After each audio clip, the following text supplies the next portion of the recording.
যারা একটু ভালো ইংরেজি বলতে পারে কয়েকজন এরকম বেছে বেছে ডাকলেন। তার মধ্যে একজন উল্লেখযোগ্য শিষ্য ছিল বনমহারাজ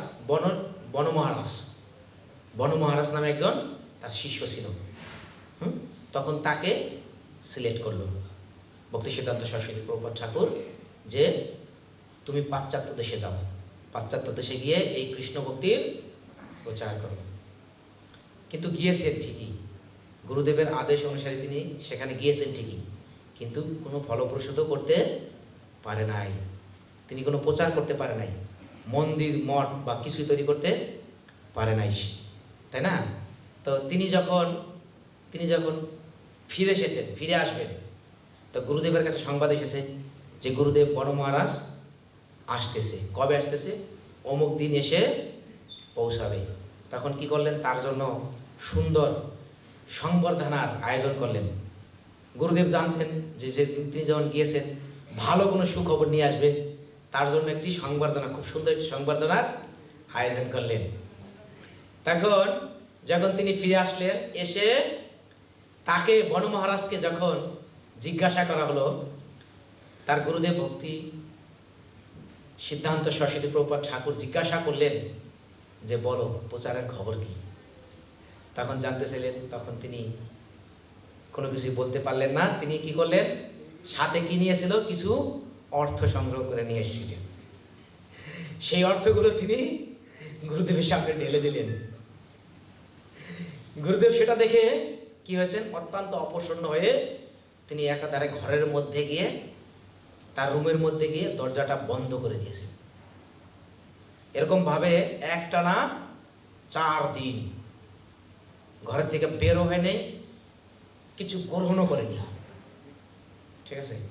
তো তখন বনমহারাজ বুঝতে পারলেন যে এটা আমার প্রতি অসন্তুষ্ট হওয়ার ফল। তখন তিনি ঘরের বাহিরে গিয়ে গুরুদেবের কাছে প্রার্থনা করলেন এরকমভাবে যে এটা কোনো সাধারণ কাজ ছিল না। আর গুরুদেব, আপনি কৃপা করে, আমি জানি আপনি আমার প্রতি অসন্তুষ্ট, কিন্তু আপনি যতদিন ধরে দানা অন্ন গ্রহণ করেননি, প্রসাদ গ্রহণ করেননি, ততদিন পর্যন্ত আপনার কোনো শিষ্য কিছু গ্রহণ করেনি। যখন এই কথা শুনলেন তখন কিন্তু আর তার সেই রাগটা থাকলো না। হ্যাঁ, দেখুন গুরু শিষ্যের প্রতি কতটা। তখন কি করলেন? বনমহারাজ প্রার্থনা করলেন যে গুরুদেব, আমি আপনার আশ্রম থেকে অন্য কোথাও চলে যাব।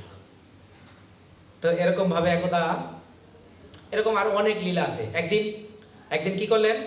তার এক শিষ্য, ভক্তি সিদ্ধান্ত সরস্বতী প্রভুপাদের শিষ্য, তাকে আম আছে না, আম খাওয়ার জন্য নিয়ে আসলেন, মানে আম ফল নিয়ে আসলেন তাকে দেওয়ার জন্য, যেটাকে বলতে অম্র ফল বলা হতো ওই সময়কার দিনে, না অম্র ফল বলে যেটাকে।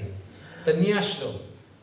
তো নিয়ে আসার পরে তিনি তখন সেটা গ্রহণ করেনি, কারণ তার বাল্য জীবনে এটা নিয়ে একটা সুন্দর কাহিনী হয়েছে। সেটা হলো কি, তখন তার শিষ্যকে বললেন যে দেখো, আমি অম্র ফল গ্রহণ করি না। ছোট সময়ে তার বয়স যখন 2-3 বছর হবে না প্রভু, 2 বছর না, সম্ভবত 4 বছর প্রভু বলছেন 4 বছর। যখন তার বয়স 4 বছর, তার পিতা ভগবানের জন্য কিছু অম্রফল নিয়ে এসেছিল। সেটা তিনি কি করেছিলেন? ভগবানকে নিবেদন করার আগেই গ্রহণ করেছিলেন, তাই না? শিশুরা কিন্তু এরকম করে। কিন্তু যখন তার পিতা এসে দেখলেন যে ভগবানকে নিবেদন না করে সেটা সে গ্রহণ করেছেন, তখন তিনি তাকে বললেন যে ভগবানকে নিবেদন না করার আগে কোনো কিছু গ্রহণ করতে নেই। সেদিন থেকে ভক্তি সিদ্ধান্ত সরস্বতী প্রভুপাদ ঠাকুর সংকল্প করেছে যে কোনোদিন আর আম ফল খাবে তো না, স্পর্শ পর্যন্ত করবে না। ঠিক আছে? তো একদা কি হলো, এই 1915 সাল, যখন তার শতকোটি নাম জপ শেষ হলো, তারপরে তার গুরুদেবের অপরকট লীলা। ভক্তিবিনোদ ঠাকুর হচ্ছে 1914 আর তার গুরুদেব হচ্ছে 1915 সাল সম্ভবত, এরকম অপরকট লীলা। তো যখন তার গুরুদেব অপরকট হলেন গৌরকিশোরদাস বাবাজি মহারাজ, তখন তার গুরুদেব অপরকট হওয়ার পরে তার গুরুদেবের যে বপুটা আছে সেই বপুটা কি করলেন, কিছু বাবাজিরা ওইখানকার স্বার্থ নির্দেশী যারা স্বার্থ, তাদের নিজস্ব স্বার্থ উশীল করার জন্য, হ্যাঁ, তার আশ্রমটাকে ভাগ বাটারা করার জন্য, হ্যাঁ, তাদের নিজস্ব স্বার্থ সিদ্ধি উদ্ধার করার জন্য কি করলেন, তার বপুটাকে দড়ি দিয়ে বেঁধে রাখলেন। তো এমতো অবস্থায় ভক্তি সিদ্ধান্ত সরস্বতী প্রভুপাদের কাছে খবর এসেছে যে তার গুরুদেব অপরকট হয়েছেন। তৎক্ষণাৎ তিনি সেখানে গেলেন, উপস্থিত হয়ে দেখলেন যে তার গুরুদেবের হাত পা দড়ি দ্বারা বন্ধন করা, বাধা। তখন তিনি সিংহের মতো গর্জন দিয়ে বললেন, এটা কে করেছে, কারা করেছে? বলছে, তুমি কে হে বাবা? তখন বাবাজি বলছে, তুমি কে হে বাবা?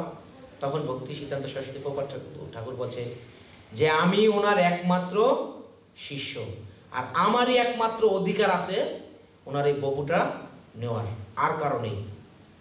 তখন তারা বলল যে তোমার গুরুদেবের মনের অভিলাষ ছিল। কি অভিলাষ?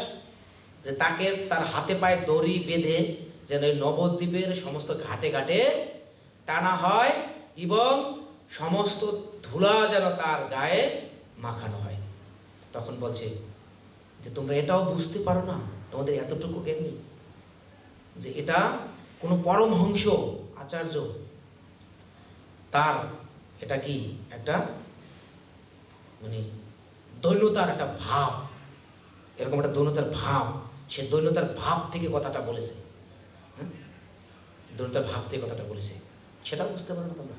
খোলো, বন্ধন খোলো, এরকম বলছে যে না, বন্ধন খোলা যাবে না, বন্ধন খোলা যাবে না। তুমি হচ্ছে একটা পুচকি সন্ন্যাসী, আর আমরা হচ্ছি বাবাজি,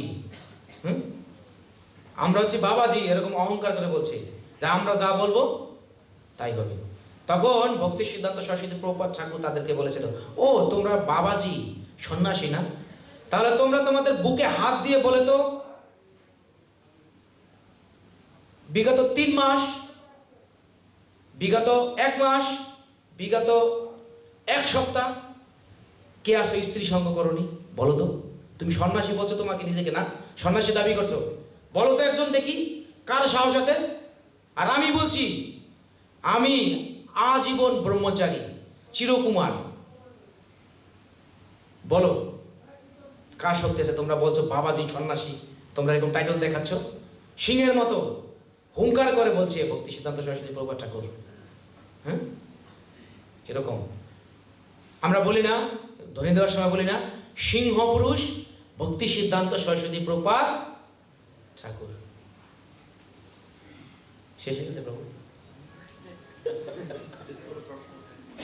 আরেকটু মানে আমার ঠিক আছে তাহলে। তো এরকম ভাবে ভক্তি সিদ্ধান্ত সরস্বতী প্রভুপাদ ঠাকুর, হ্যাঁ, লীলা বিলাস করে গেছেন।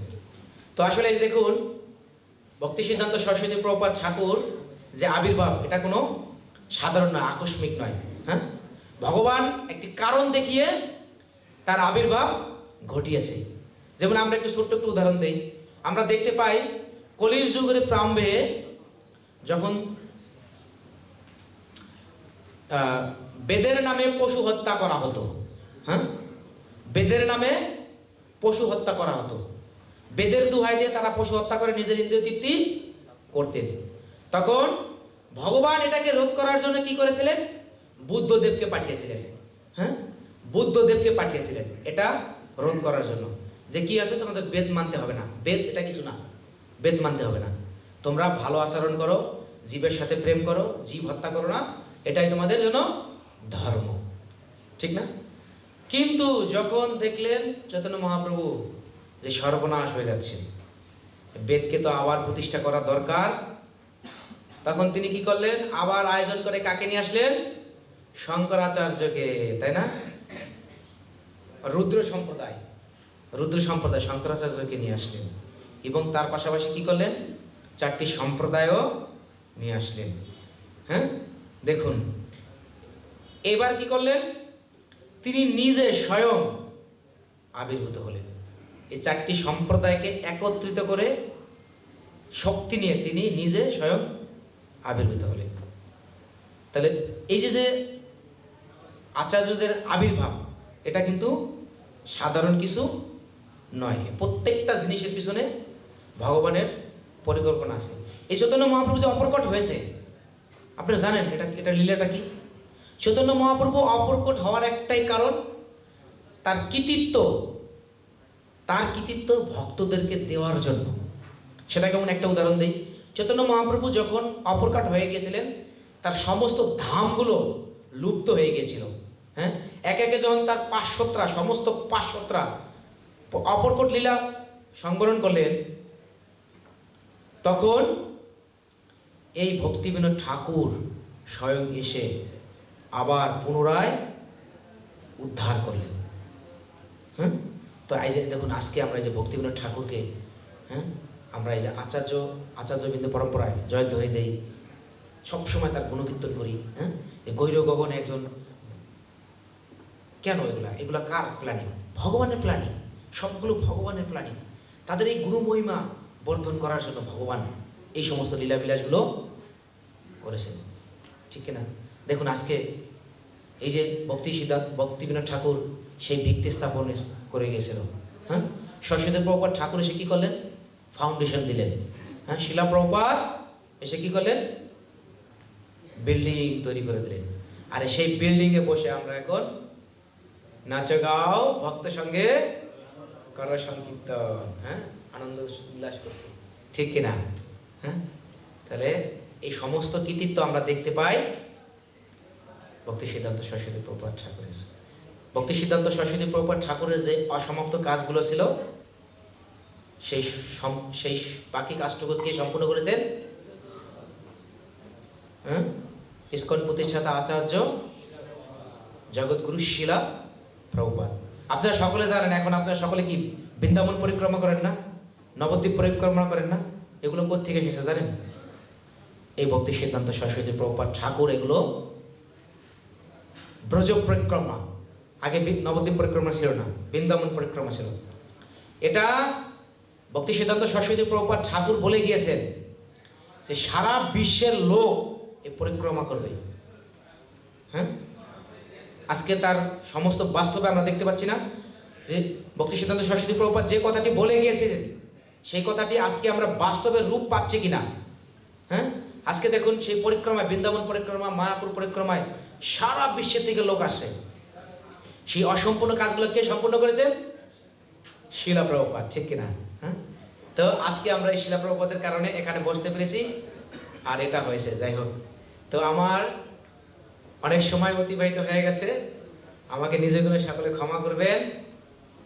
আর আমার ভুল ত্রুটি হয়েছে আমি জানি, আমার ভুল ত্রুটিগুলো আপনারা নিজে গুলো ক্ষমা সুন্দর দৃষ্টিতে দেখবেন আর আমাকে আশীর্বাদ প্রদান করবেন। আর যদি আমার এর মাঝে কারো কিছু জানার থাকে তাহলে আপনারা প্রশ্ন করতে পারেন।